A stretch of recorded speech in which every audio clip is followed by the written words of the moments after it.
69,000 शिक्षक भर्ती आरक्षण घोटाले में 6800 नहीं 19,000 सीटों पर आरक्षित वर्ग के छात्रों को नियुक्ति। जी हाँ, ये थंबनेल एक महत्वपूर्ण अपडेट के लिए है और इस थंबनेल पर जो चीजें लिखी हैं वो जज साहब के तरफ से ही कही गई हैं।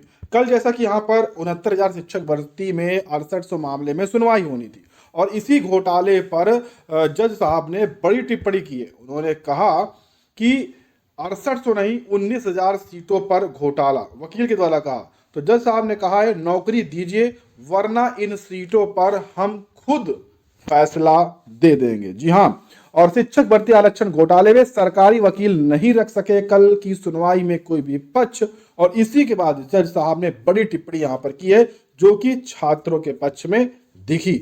लगभग 25 मिनट कल बहस चली लेकिन सरकारी अधिवक्ता के पास किसी भी तरह का कोई भी जवाब देखने को नहीं मिला।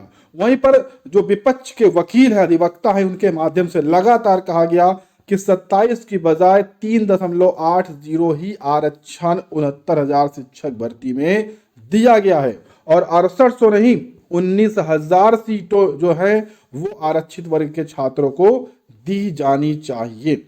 यहां आप देख सकते हैं कि जज ने कहा सरकार तय करे कि उसे करना क्या है। यहां पर देखिए, जस्टिस पंकज भाटिया ने सरकारी वकील से कह दिया है कि इस भर्ती में जो भी आरक्षण घोटाला हुआ है उसके लिए आप स्वयं जिम्मेदार हैं और आप ये तय करें कि कोर्ट में आए लोगों को किस तरह से न्याय देंगे।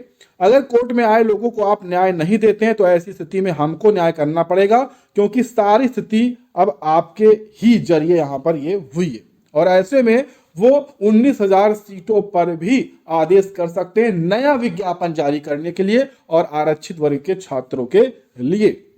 और इसी कारण से अभ्यर्थियों की उम्मीदें जग चुकी हैं। जी हाँ, क्योंकि कोर्ट के इस रुख से अभ्यर्थियों में उम्मीदें जग चुकी हैं कि कहीं ना कहीं अगर सरकार अपने पक्ष मजबूती तरीके से नहीं रख पाई तो जज साहब 19,000 सीटें आरक्षित वर्ग के छात्रों को दे सकते हैं और इसके लिए अलग से विज्ञापन निकलने के साथ उनको नियुक्ति भी मिल सकती है। तो यह बड़ा फैसला है। कल की जो टिप्पणी है जज साहब की तरफ से, उससे सरकारी जो पूरे अधिकारी हैं, अधिवक्ता, उनमें हड़कंप भी है और अगली जो सुनवाई है उससे पहले ये सभी चीजें उनको एकत्रित करनी है, जवाब देना है। और ऐसी भी जानकारी है कि 19 तारीख को ये आदेश रिजर्व भी हो सकता है और दिवाली तक इस पर आदेश भी आ सकता है और छात्रों को बड़ी राहत देखने को मिल सकती है। तो लगातार इस भर्ती पर, इस आरक्षण मामले पर अपडेट जानने के लिए आप चैनल को सब्सक्राइब जरूर कर लें। ऐसी लेटेस्ट अपडेट हम लगातार लेकर आते रहेंगे।